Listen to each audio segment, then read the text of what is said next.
સાબરકાંઠાનો વિવાદ શાંત પાડવા ખુદ હવે સીએમએ કમાન સંભાળી છે।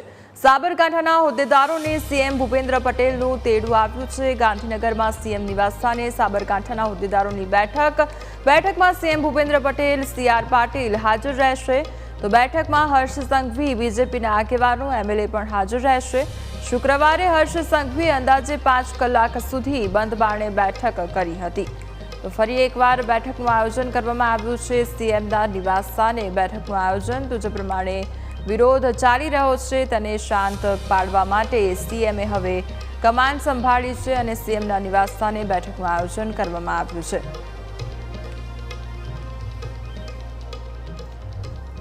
તમારી સાથે આજ મુદ્દે ચર્ચા કરવા સંવાદદાતા મલ્હાર જોડાઈ ગયા છે। મલ્હાર, જે પ્રમાણે થોડી જ ક્ષણોમાં હવે બેઠકની શરૂઆત થવામાં આવશે અને શું લાગી રહ્યું છે કે આ બેઠકમાં ખાસ કરીને જે વિરોધને લઈને ચર્ચા કરવામાં આવશે ત્યારે આ મુદ્દાને શાંત પાડી શકાશે કે કેમ?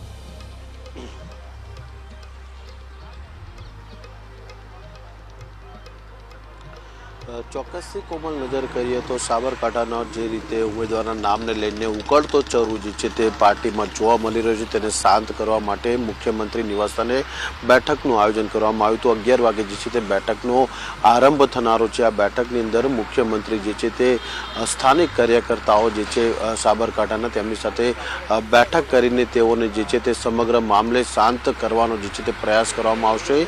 હાલની જો વાત કરીએ તો હાલ અરવલ્લી જિલ્લાના પ્રમુખો જે છે તેઓ પણ અત્યારે ભાજપના બેઠકમાં પહોંચ્યા છે। ઉપરાંત સાબરકાંઠાના પણ પ્રમુખો પહોંચ્યા છે।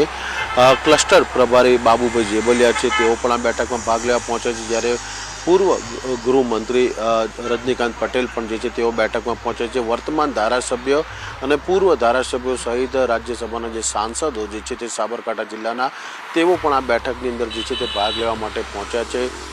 મુખ્યમંત્રી દ્વારા પ્રયાસ કરવામાં આવશે બેઠકની અંદર કે તમામ મામલે જે રીતે વિવાદ ચાલી રહ્યો છે સાબરકાંઠાના ઉમેદવાર શોભનાબેન બારિયાના નામને લઈને તે મામલો જે છે સમગ્ર શાંત થાય તે પ્રકારના પ્રયાસ કરવામાં આવશે। આમ તો મુખ્યમંત્રી સીધી રીતે મૃદુ અને મક્કમ રીતે જાણીતા છે, પરંતુ આજની બેઠકમાં ચોક્કસથી મુખ્યમંત્રી પણ જે છે તે તમામ કાર્યકર્તાઓને જે છે તે ક્યાંક ને ક્યાંક ઠપકો આપી શકે છે અને ઠપકો આપ્યા બાદ તેઓને આગામી લોકસભા ચૂંટણીના પ્રચાર પડઘમમાં જે છે તે લાગી જવાની પણ જે છે તે સૂચના આપી દેવામાં આવશે।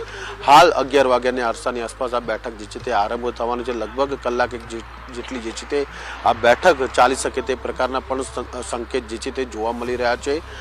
લગભગ 12 વાગ્યાની આસપાસ આ બેઠક પૂર્ણ થયા બાદ ખ્યાલ આવશે કે મુખ્યમંત્રીએ કાર્યકર્તાઓને કેવી સલાહ આપી છે અને કાર્યકર્તાઓ પોતાની જે રીતે ઉમેદવારને લઈને જે નારાજગી હતી તે નારાજગી દૂર થઈ છે કે કેમ તે સત્તાવાર રીતે જોવા મળશે। કોમલ જી મલ્હાર, સમગ્ર માહિતી બદલ આપનો આભાર।